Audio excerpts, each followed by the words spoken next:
It doesn't matter what you put or wear on your body. If you're a biological male, you'll never be a female. So, I mean, you can dress up like one, like you can dress up like a mime, but it's the same thing. It's a costume. It's all an illusion. This is a very interesting point that you make here, and I've not heard someone in your position say this before, so I'd like to explore it. You basically say that, in your opinion, there are some men who are not proper trans women. In a sense, they're sort of muddying the waters in this discussion. What do you mean? Well, because I look at this in as a personal way, because I mean, I'm not speaking on behalf of the Women's Institute, let's get that straight away. No. And we all know that there are men that go around and put dresses on and call themselves women and think that they may now be trans women, but they're not. To be a trans woman, you've got an awful lot of medical things to go through, not necessarily very comfortable. And on my behalf, I am now fully transformed, fully transitioned, and so I go to WI. And I've been a member now for 10 years or so, and my local group are quite happy with me, in fact, to the extent that they don't want me to go in April. But of course... Wow. So finally, some transsexual women are speaking out. Now, with that, this is a man who wants to look like a woman and wants to be seen as a woman. And for all intensive purposes, on some level, I mean, I think you can kind of feel like there still has something that makes them look like a man. Okay, whatever. That's just a reality. But this person here is important to the cause of reality in a sense that they are speaking up, and they've been transitioned for a very long time. And they're finally starting to say there are some men out there who are putting on dresses and saying they're women.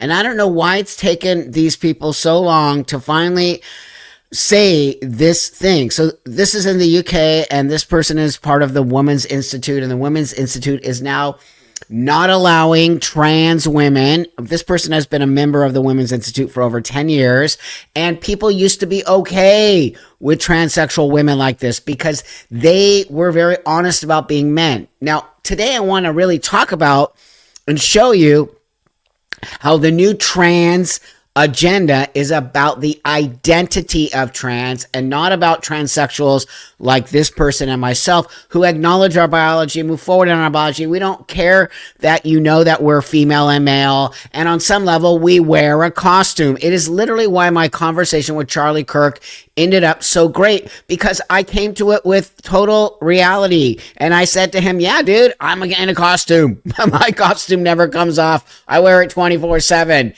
And he was just like so gracious, like he couldn't even believe that I was so honest with him. That's the thing that blows my mind about all of this. So I don't want to be all chatty Cathy right now. I want to move forward into this. But before I do, thanks for hitting that subscribe button. Thanks so much for liking, comments, help me in the morning dealing with baby girl.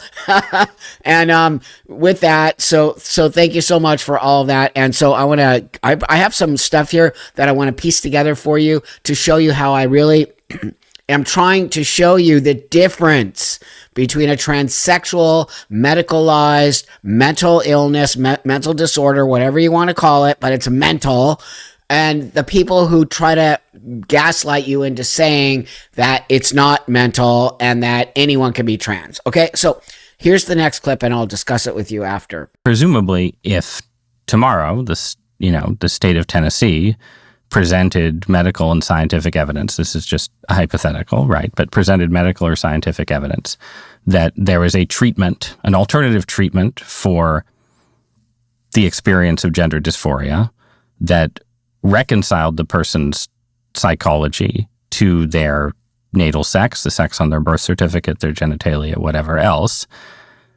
Well, I'm curious what you would say, but I'm very skeptical that you or any other transgender activist group would say, okay, that's great. We're going to prescribe this treatment to teenagers expressing gender dysphoria. You would say, well, that treatment works by suppressing who they actually are. So the treatment is aimed at the distress. And I would say for me that if there was a treatment tomorrow that said you could take this medication and you could change your gender identity, or I guess it depends on the premise. If it could change how I understood myself, then it would be a question of, do I like being a transgender person and having this discordance, or do I want to go and have a different experience? I think the premise suggests that you could change that gender identity, and then you'd make a decision about how it is you want to live in the world without distress. I wouldn't say nobody should have access to that if the premise is that you can make a decision about how to live most safely and comfortably in your body. See, this is Chase Strongio, okay? A female to male trans person like me. Yet the difference between Chase and me is that I don't want to be trans. I don't want to live in this distress. This distress never goes away, even with my costume on. It's a lot of work to be trans. I don't identify as trans. What Chase is saying, okay, is that basically he chooses to be a transgender person, wants to be a transgender person, and is putting it out there and luring other people to be trans. Why would you ever want to be trans? This has been my argument from day one. I knew these people, these trans activists, and what the interviewer was saying. He's skeptical, as I am, because they don't want to cure. They do not want to cure. They want to make.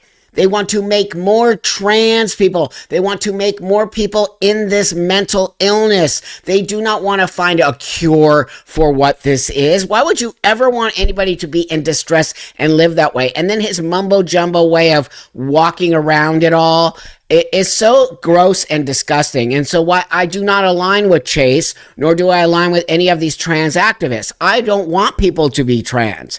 I don't want anybody to be in this stress. But I also want adults to have the access to what I have had in order to make my bumpy road a little smoother, which it has done. There's no doubt about it. But if even today you could have offered me a medication to say, hey, Buck, you know what?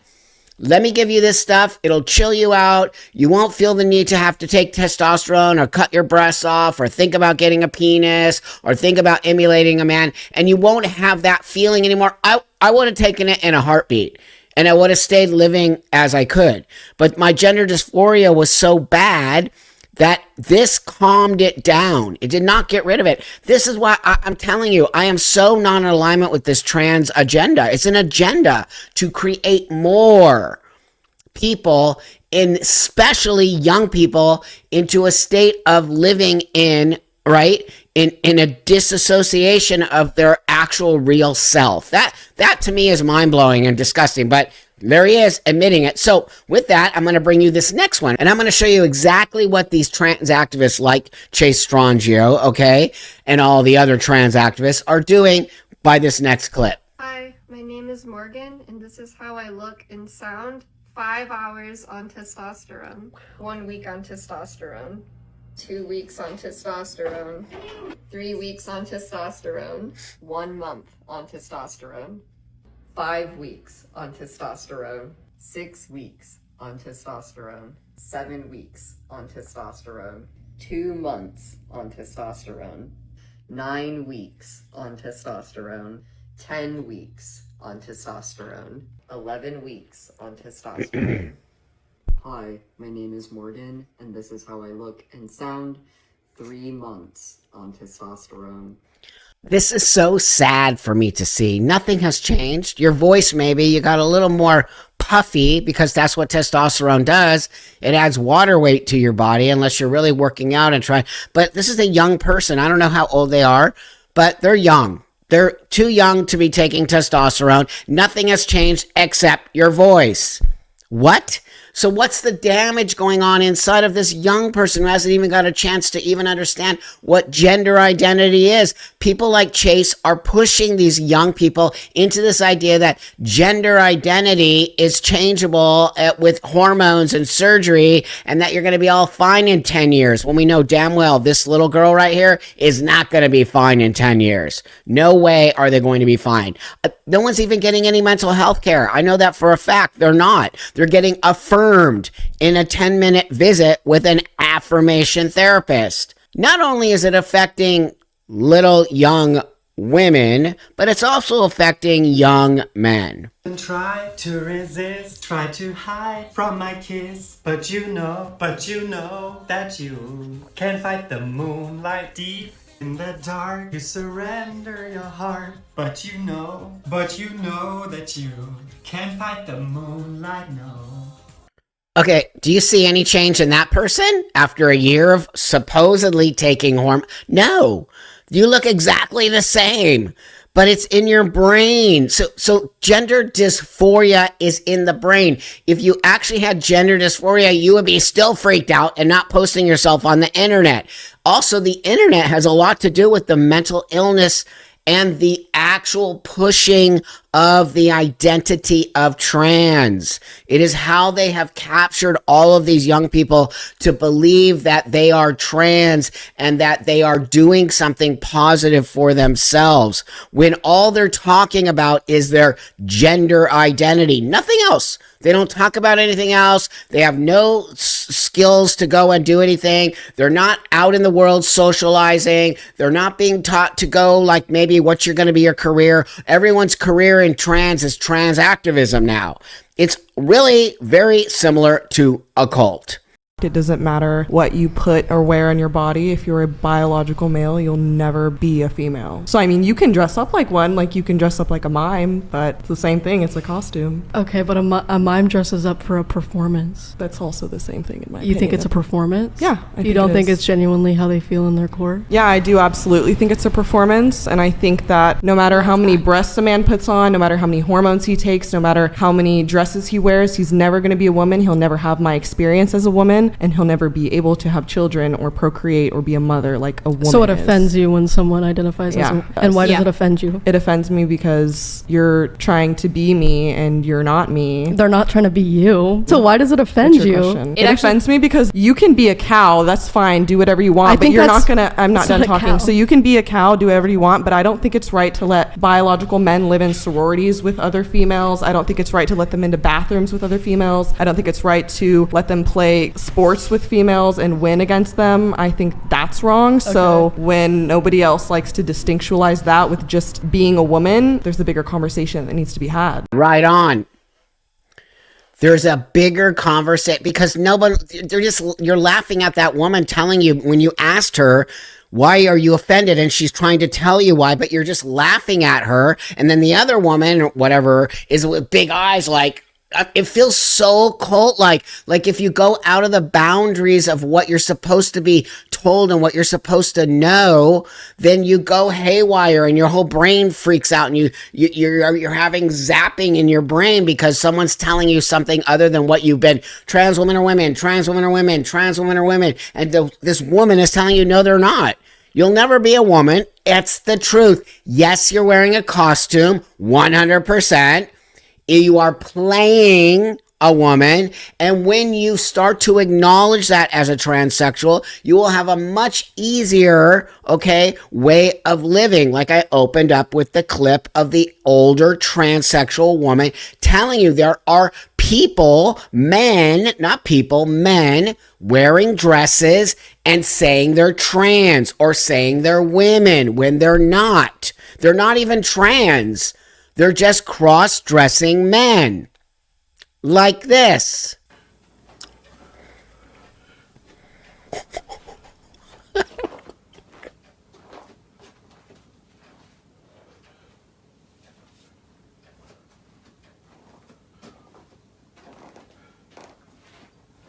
I'm not even doing music because I'm completely just like, what? What? Okay, so why are you putting that on the internet? Why are you putting that on the internet? That's a fetish. That is an AGP fetishy man crossdresser. How do I know? Well, I have a lot of history in that world, okay? And you'll read it in my book. But I know them. I can spot them a mile away. That's not a trans woman, okay? A transsexual woman would never do that. Okay? That's sexualizing women in a fetishy space. Sorry if I jump scared you. And I'm sorry if I've now just ruined your whole day or night, whenever you're watching this. But you know I love posting these because they put them out on the internet. I'm putting it out there for you, okay? So just wait. I'll have 2 more for you. Don't leave yet. But wait, because this I really wanted to put in my video the other day, but I think it kind of goes really good with this one because, again, the indoctrination. So this is going to blow your mind right here. This is actually going to blow your mind. So this is Libs of TikTok, and it says, popular kids crafts channel 5-Minute Craft Family posted videos of trans surgeries and the mutilation of a penis and breast using clay. What? A popular kids crafts channel. This is the most insane thing ever. Who's the target audience? Who's the target audience when it's a popular kids craft channel? Enough. It's just, you see what I'm trying to show you. I know you all do because you say it in the comments. You're seeing what I'm doing here. I am showing you they are starting at young ages. That young person I was showing you here, 18-year-old young girl who thinks all of a sudden after taking testosterone, she's trans and she doesn't even look different. She looks the same. The only thing that got messed up was her vocal cords, which will never go back. Ever. My vocal cords somehow stayed Mickey Mouse. I don't know how I got a Mickey Mouse voice, but I did. But that being said, it fucked up my voice. And I could never, I mean, everything. You're not, there's no U-turn. There is no U-turn in transition, especially when you do something like that. That is actually insane. So the last thing I'm going to I'm leaving you with this. I'm leaving you with Dr. Candy because I think it's just appropriate after that. Please come visit Dr. Candy in her new offices. Walk-ins are very, very welcome. Fetish. It's a fetish. It's a total fetish. Oh man, it's so gross and sad and wrong. I mean, but sometimes I just got to laugh. The thing I'm not laughing at is that young people are doing this to their bodies. They're doing this to their bodies. And it's irreversible. And you and I both know it. And every day I think about what I'm going to post on here. And this stuff just comes to me. And it's like, I just can't even believe that this is my life now exposing this. So again, can't do it without you. You guys are so amazing. Hitting that subscribe button, helping me get all of this stuff out there, really just understanding my intentions of this, seeing me as a transsexual and understanding this did help me.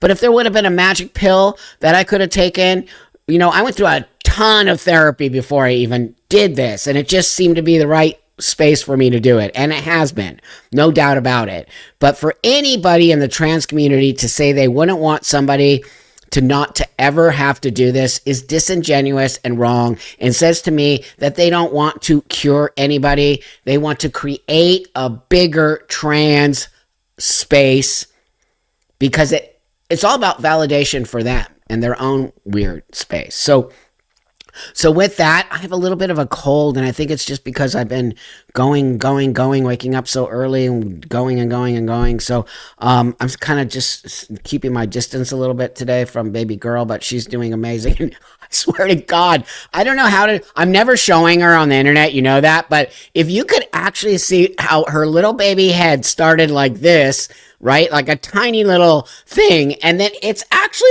like this big now.